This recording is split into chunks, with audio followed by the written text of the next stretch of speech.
Tonight is really going to kind of capstone what we introduced last week. Remember, I said that I had the opportunity to speak over at First Presbyterian Church in Willoughby, and the title of my message was The Divine Doppelganger.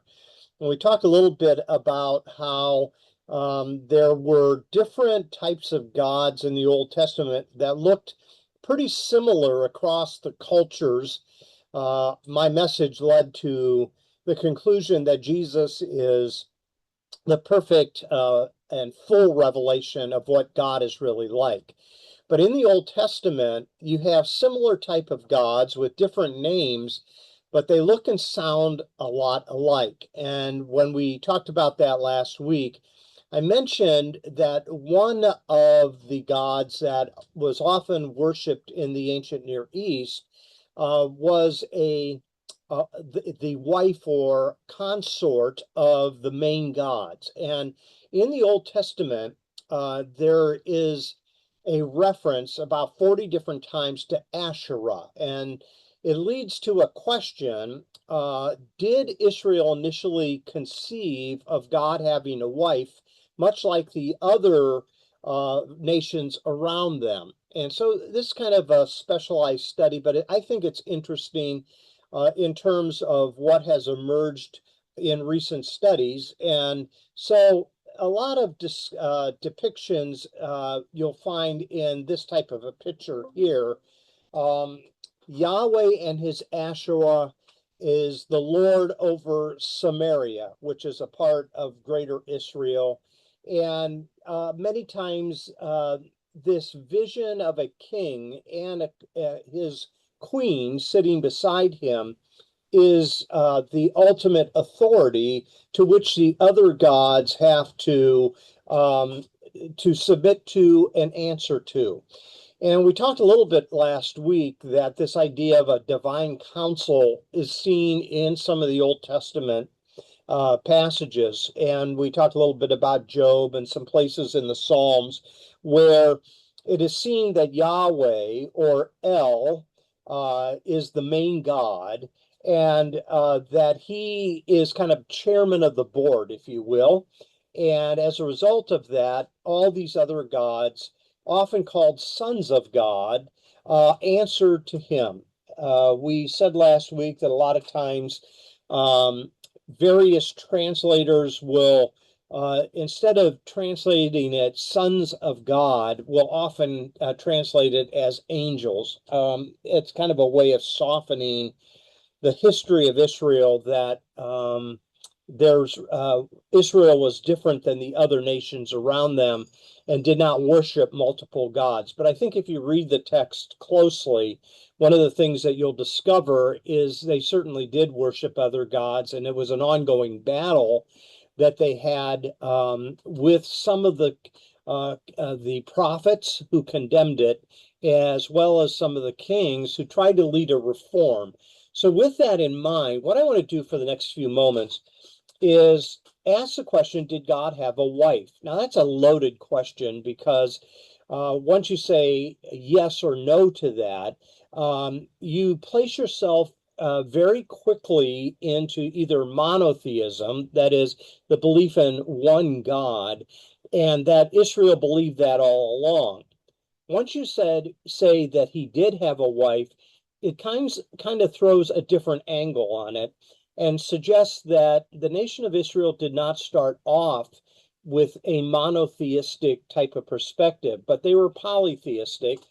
And there is this God El or Elohim, often translated by the word sometimes that is used, given to Moses. Yahweh is another word that is used to describe this ultimate God. So, what I want to do is I want to talk a little bit about popular religion versus state religion for a quick second, because I think it'll help us in this.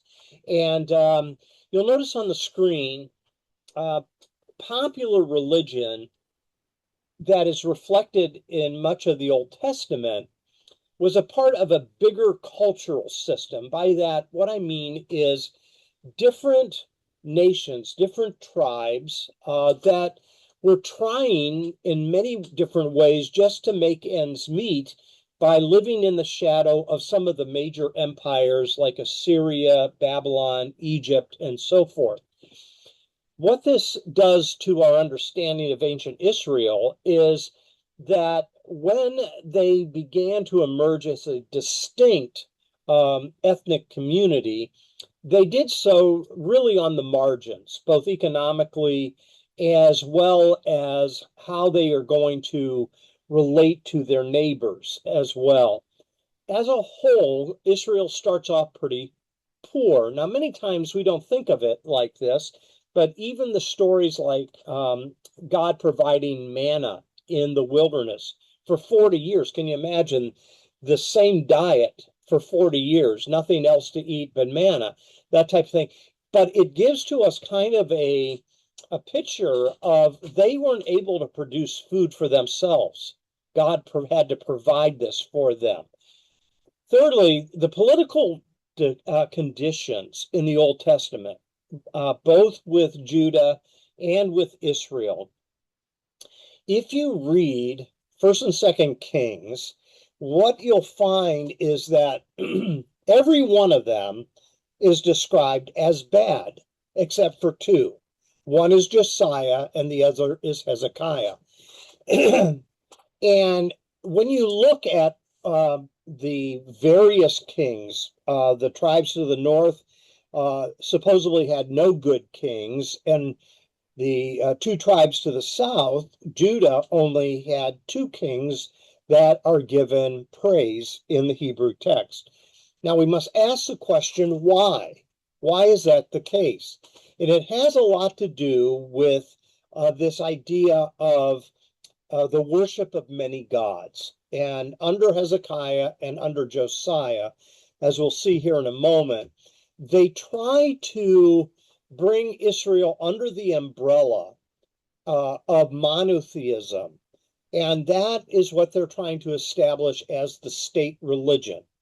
But folk religion is still a part of the fabric of everyday life. And within the folk religion, religion on the street, if you will, there was the belief that God had a wife by the name of Asherah. Now, if we were to create a distinction between state religion and folk religion, you could probably see it contrasted like this. So state religion is very literate in terms of, let's put this in writing. This is what we're going to preserve. This is going to be the law of the land. Folk religion kind of is grassroots. It kind of grows up from everyday people striving to survive, excuse me, and many of the popular superstitions kind of come along with their fight to survive, as well as some of their family history. So state religion wants to put things into text and a canon of material that is the approved way of believing. So you can see the next three things: text, canon, and belief. Basically, that's our Old Testament. You have these books that are in the Old Testament that began to be preserved as the canon that gives to us God's word, and you are to believe that. You're not to go astray from that. Often within folk religion, though, there is also different artifacts, and they improvise a little bit. Even in places around the world today that still have kind of like a witch doctor mentality, if you will, it might not be a part of their official state recognized religion, but in the village, if you have a sick son, sick daughter, that type of thing, they will go to some of these who attempt to bring healing through their practice, which is usually associated with magic, saying some type of incantation, that type of thing, to bring about healing.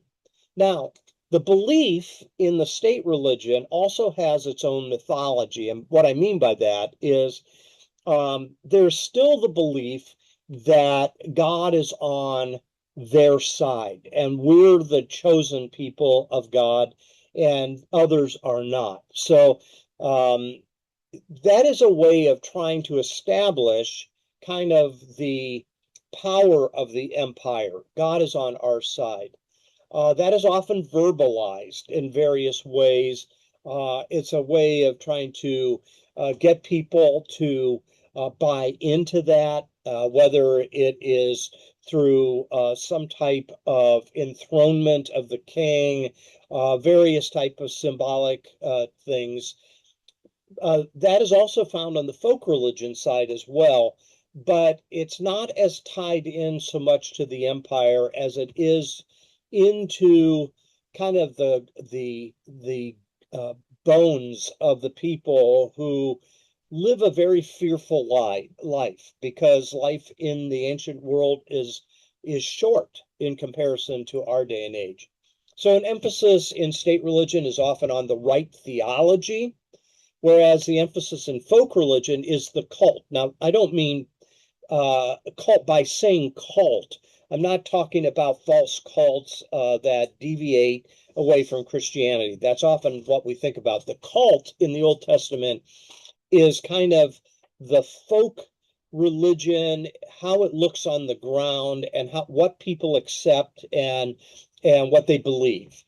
So often in state religion, you have an ideology, but in folk religion, it's action. If I do this, if I pray that, maybe God will open the skies and provide rain so my crops will grow so I can feed my family, that type of thing. So I think this is a very important thing to keep in mind when we talk about this movement in the Old Testament from polytheism to monotheism.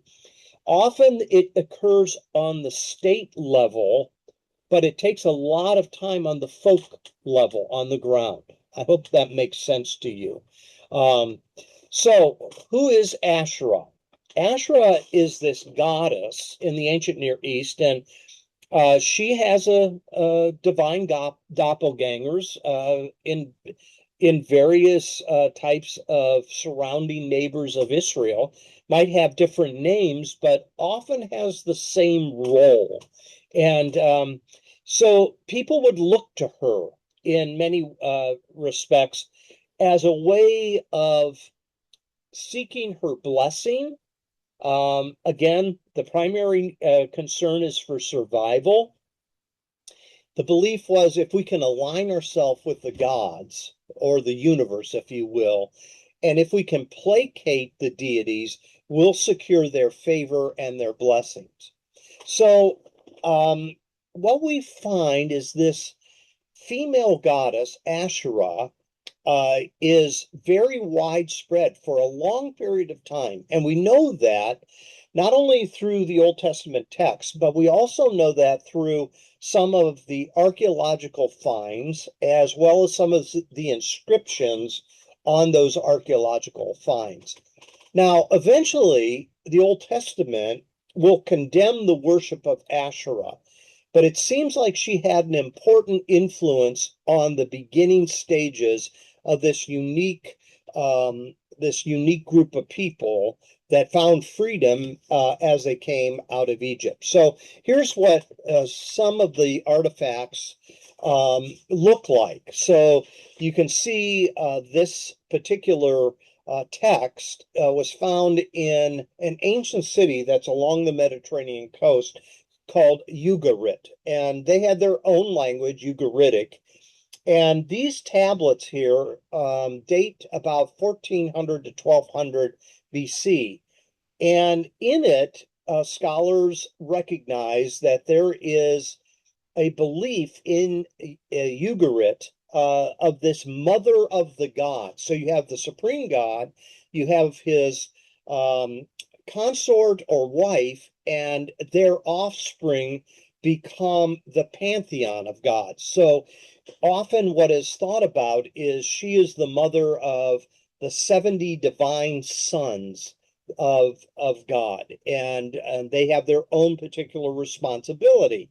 You have storm god, you have a sun god, you have a moon god, all those type of things that we looked at a little bit last week. So when we come to Israel making its way into the promised land and being exposed to Canaanite religion, which is prior to the Exodus, as they make their way into Canaan, um, Asherah was associated with all these things here: fertility, motherhood, agriculture, protection of families. And her symbol were sacred trees and sacred groves of trees. And the artifacts that were often used were sometimes wooden poles that represented the sacred trees, or small household shrines that were sometimes clay figurines. And there was often high places that became the places where Asherah was worshipped. So she represents fertility. She represents divine blessing. And it's interesting, in about the 40 different times Asherah is mentioned in the Old Testament, there is a mixing of whether it is the goddess itself or the artifact that represents the goddess. So here's what I want to do is I want to turn to just a few of the examples of this in the Old Testament. And you might have noticed it in your readings, you might not have, but you won't be able to miss it after tonight, because you'll be able to, oh yeah, there it is again, there it is again. So in chapter 16 of the book of Deuteronomy, you have the description of the Passover. You have the description of the Festival of Weeks, these two ceremonies done on an annual basis by the nation of Israel. You have the Festival of Tabernacles. And then when you get down to verse 18, they are told to appoint judges and officials for each of the tribes in every town. And they are told not to pervert justice or show partiality, those type of things. Now, the way the chapter finishes off is interesting. Verse 21, it says, "Do not set up any wooden Asherah pole beside the altar you build to the Lord your God. And do not erect a sacred stone, for these the Lord your God hates." Now, I pulled off one of my study Bibles, and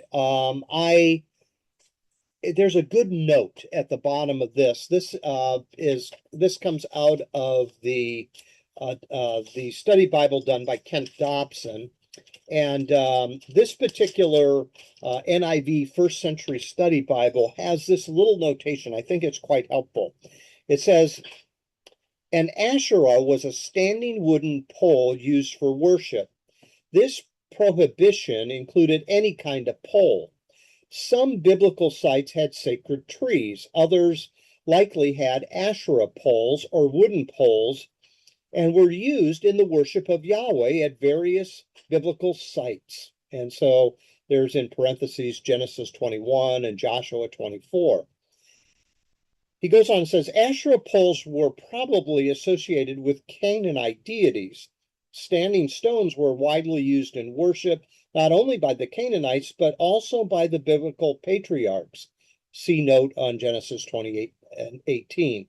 Even Moses and Joshua set up sacred stones. See Exodus 24 and Joshua 4. The practice must have encouraged idolatry, what the Bible calls worship, on every high hill and under every spreading tree. 2 Kings 17:10. It might have been hard over time to distinguish between legitimate and idolatrous stones, and therefore the entire practice was forbidden. The Bible does not state what happened to the stones set up by biblical characters. Perhaps they too were destroyed during the more robust times of reform in 2 Kings chapter 18 and chapter 23. So I think that's a good notation there. So what they are told is don't set up any wooden Asherah poles. Now remember what we said several weeks ago. I talked about the Deuteronomistic history, and that is Deuteronomy is probably put together as well as Joshua, Judges, First and Second Samuel after the exile. And so this would make sense as a later development than if you read the Torah chronologically and you think this is very early on that the text of Deuteronomy was put together. Okay, so that's scholarly, nerdy type of stuff that biblical scholars talk about. Then, when you come over to Judges, chapter 3, what you find here is in chapter 3 of Judges, verse 7, this is under the judgeship of Othniel. It says here, the Israelites did evil in the eyes of the Lord. They forgot the Lord their God and served the Baals and the Asherahs. Now, notice this is plural, though, not singular. So in Deuteronomy, Asherah is singular. Here in Judges chapter 3, it's plural. And this it means that many times there was not a distinction done between Asherah, the goddess, and the Asherah poles, which were plural, that were scattered throughout the land. So sometimes it is referring to the goddess, sometimes it's referring to the object that is used to worship that goddess, if that makes sense. Okay, so First Kings, then, by the time you get to First Kings, you have here the ongoing development of what will become kind of a state religion. And by that I mean under Josiah in particular, there will be the desire to kind of get out the folk religion and establish a one perspective on this. So in chapter 14, this particular chapter is talking about Ahijah's prophecy against Jeroboam. So Jeroboam is one of the leaders, and what's interesting is he is considered doing evil in the eyes of the Lord, and he's going to be replaced. So if you come down to verse 14, here it says, the Lord will raise up for himself a king over Israel who will cut off the family of Jeroboam. Even now, this is beginning to happen. And the Lord will strike Israel so that it will be like a reed swaying in the water. He will uproot Israel from this good land that he gave to their ancestors and scatter them beyond the Euphrates River, because they aroused the Lord's anger by making Asherah poles. And he will give Israel up because of the sins of Jeroboam and the sins that Jeroboam had caused Israel to commit. Same chapter, if you come down to verse 23, it says here, now this is under Rehoboam, so it's a different king. Judah did evil in the eyes of the Lord. By the sins they committed, they stirred up his jealous anger more than those who were before them had done. They also set up for themselves high places, sacred stones, and Asherah poles on every high hill and under every spreading tree.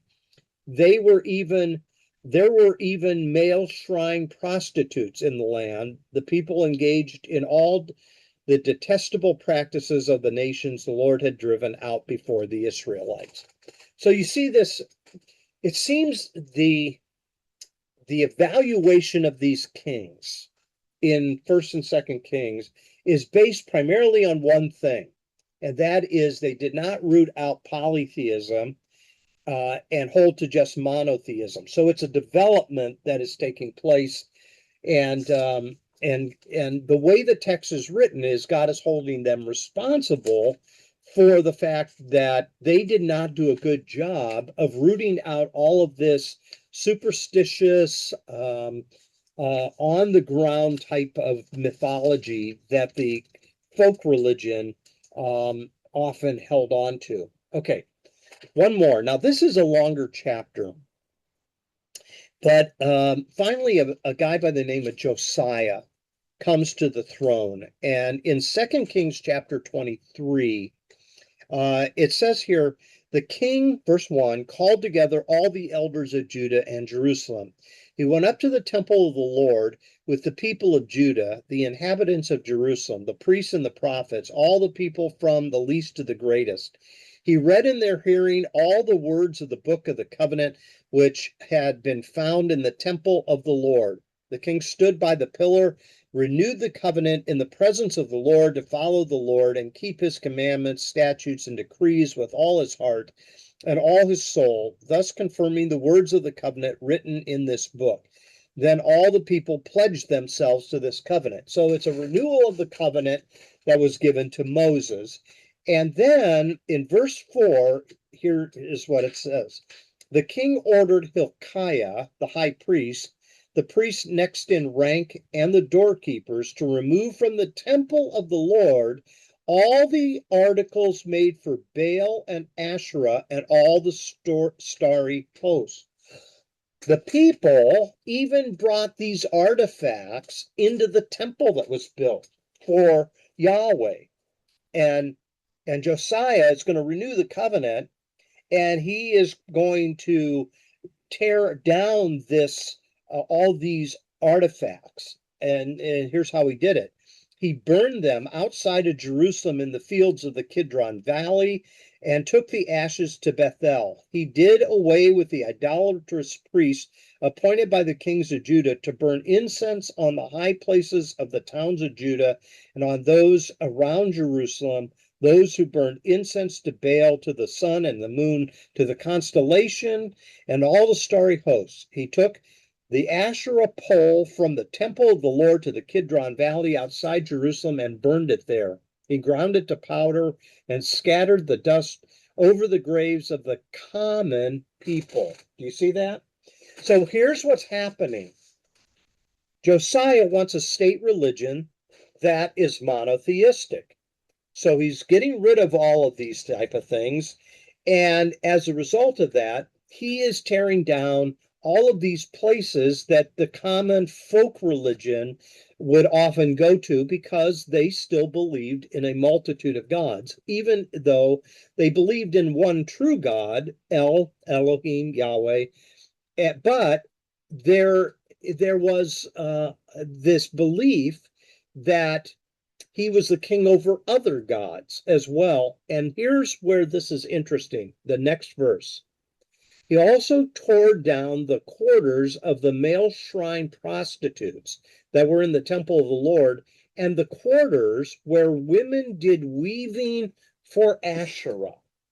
So you have kind of this group of women that are kind of seen as making the artifacts that were often used within the worship. And this was being done in the temple of the Lord. And so Josiah and those that elevate Josiah in the writing of Second Kings, rather, they are trying to insist upon people moving away from this polytheism to the belief and worship of the one true God. So here's the key question. Did the Israelites believe Asherah was really Yahweh's wife? So that's a hotly debated topic in biblical archaeology. There's a guy by the name of William Deaver. He wrote a book on the subject, Did God Have a Wife? It's pretty technical. You can check it out on Hoopla from the Cleveland Public Library. Well, you can't tonight because I checked it out. But when it's returned, you can. He argues that Asherah was kind of the consort of Yahweh. Now, whether that's true or not, it seems as though scholars, though, have agreed on this much, that official biblical religion eventually rejected the worship of Asherah. Secondly, that popular religion in Judah and Israel was more diverse than what the biblical text is giving to us. Okay. And thirdly, archaeologists indicate that many of the Israelites practiced forms of worship that were not being approved by the biblical authors or by the prophets. So, with that in mind, then there is the attempt at reform. Okay. And so there's several Judean kings that are trying to eliminate Asherah worship, but I've mentioned the two most important ones is Hezekiah. He removes a lot of these unauthorized religious sites, and Josiah, as we just read in chapter 23 of Second Kings. And what they're trying to do is they are trying to centralize the worship of Yahweh, and Jerusalem being the only approved place to worship Yahweh. Now, if the only place that you're allowed to worship Yahweh is at the temple, there is a practical side to this as well. And you're going to see that in the video that I'm going to show you here at the end. Um, it was a way to make a lot of money. So, was that done purely out of devotion to Yahweh, or did they have other side benefits for that as well? So as the Old Testament text continues, the worship of Asherah begins to decline. Okay, so after the Babylonian exile, 586 BC, Israelite religion underwent a transformation, and really in the post-exilic period is when they become more increasingly devoted to Yahweh worship alone. And you begin to see Asherah's disappearing from Jewish religious practice on the ground. And it seems at that point, monotheism became the defining characteristic of Judaism. So that makes it interesting when you come back to the book of Deuteronomy, and you don't have to turn here, but I'm going to mention this. So if the book of Deuteronomy is a later development, then the great Shema that is often recited, that's found in Deuteronomy chapter 6, and here's what it is, and you've heard it before. Hear, O Israel, the Lord our God, the Lord is one. Love the Lord your God with all your heart and with all your soul, with all your strength. These commandments that I give you today are to be on your hearts. Impress them on your children, and so on and so forth.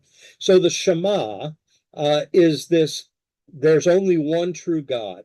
The Lord our God is one.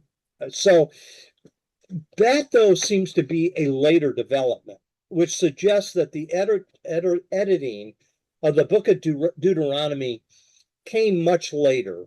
It wasn't a complete and authorized text until after the Babylonian exile. So, what scholarly significance is this topic? You could probably care less. Doesn't affect our everyday life. However, this study is telling us how religion reshapes itself over time. And that is certainly true with every religion, and it's certainly true with Christianity as well. But the official state religion is what is being reflected in your Old Testament. The popular religion is what is being uncovered by archaeologists and by some of the inscriptions, like I showed you in the picture in the previous slide. Many scholars, I think, are concluding this, that Israel's religion developed over time, and it was much more diverse than what it is presented in the book of Deuteronomy. And so this ideal of worship of one true God is the result of an ongoing evolution of Israel religion. And family religion is also at the heart of this. So what Deuteronomy 6 says, hey, the Lord our God is one. Impress this on your children. Write it on their foreheads. They go to some pretty extreme things to say, okay, we're going to pound this into them to get rid of this folk religion that had been around for a long time. Now, you'll notice that I read here that in the temple of the Lord, there were women who did weaving for Asherah. Now, that's an interesting comment. And it raises this question. What was the woman's religious influence in this folk religion? And it seems as though uh, she had some responsibilities to preserve the tradition, to teach the children, to lead some of the rituals.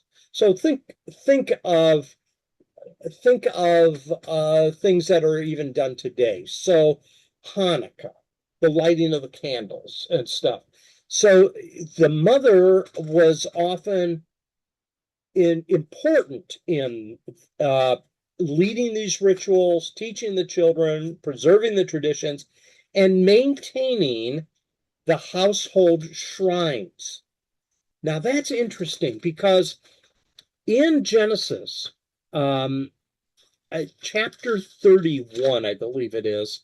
Do you remember the story of when Rachel takes the household gods and she puts them uh under her, I don't want to say saddle, but her, her blankets and stuff on the horse she's riding. And I'll read this for you. You don't have to turn there, but this is interesting. It says here in Genesis 31:33, Laban went into Jacob's tent and into Leah's tent and into the tent of two female servants, but he found nothing. He discovered that his household shrines were missing. After he came out of Leah's tent, he entered Rachel's tent. Now Rachel had taken the household gods and put them inside her camel's saddle and was sitting on them. Laban searched through everything in the tent but found nothing. Rachel said to her father, "Don't be angry, my lord, that I cannot stand up in your presence. I'm having my period." So she makes this excuse why he can't look under the blankets or whatever is being used as a saddle. So I just thought of that tonight, that makes a lot of sense. When you read it, they were preserving the household gods and making sure that they would continue to exist in the life of the family. And Rachel's a good example of that. So, what were some of these household idols? They can be clay figurines, they might be at times altars, small altars, incense burners, stones, offering bowls, all kinds of different things. So, the story of Rachel, as I mentioned, kind of illustrates that. Okay, so a couple more questions and I'll show you the video. So Asherah poles, what were they? They're found everywhere in the Old Testament. They were related to this idea of a sacred tree. Often they were carved. They were dedicated to the worship of Asherah, that type of thing. So, um, some have been found, and you can look that up if you'd like to see pictures of that. So I've already showed you in a couple different places, Deuteronomy 16, Judges 6, and 2 Kings 23, that Israel was supposed to destroy these objects. Now, archaeology is interesting here. So one of the discoveries of archaeology at a place called Kuntilat Ajurd, found an inscription where the people where it says, "I bless you by Yahweh and his Asherah," pronouncing a blessing on someone else. And this particular picture you're looking at here is supposedly Yahweh and Asherah providing blessing upon the land, where you can see some of the animals, livestock, that type of thing. So it's important why they believed that Asherah brought this type of prosperity and protection. She was involved in fertility and healthy children, helped bring rain upon the crops and secure food for the livestock and that type of thing. So you can imagine why this is not an easy thing to break from, because there's so much to believe about what benefits Asherah brings to the common people. So why did the prophets oppose them then? Well, as the religion begins to develop over time, and it's a slow crawl, okay, they began to believe Yahweh should be worshiped alone, and that there shouldn't be any images that represent Yahweh, and that fertility rites was a compromise with some of the Canaanite religious practices. So the prophets began to push against the worship of Asherah as a violation of the covenant. Here's what I think is the theological significance. From the perspective of the Hebrew Bible, the Asherah poles became symbols of covenant unfaithfulness. I think that's the main point. Josiah is trying to bring people back to the covenant that was given to Moses, which is, you shall not make any other gods before me. So, from the perspective of the text, this idea of blending Yahweh worship with other religious traditions is a no-no. From an archaeological perspective, it's valuable evidence that shows us that the religious life in Israel was much more complicated and diverse than what is often presented in the Hebrew text alone. So that will bring us now to this 7-minute video, and I am going to stop our recording at this point so I don't get another ding that I violated copyright purposes here. So I will stop the recording, and then I'm going to show you the video. And what it will do is, this guy's name, that he's an author, and Dan McClellan is his name, and he has written a couple of books that relate to this topic. And I think you'll enjoy this quick overview. I think he does a great job of summarizing it.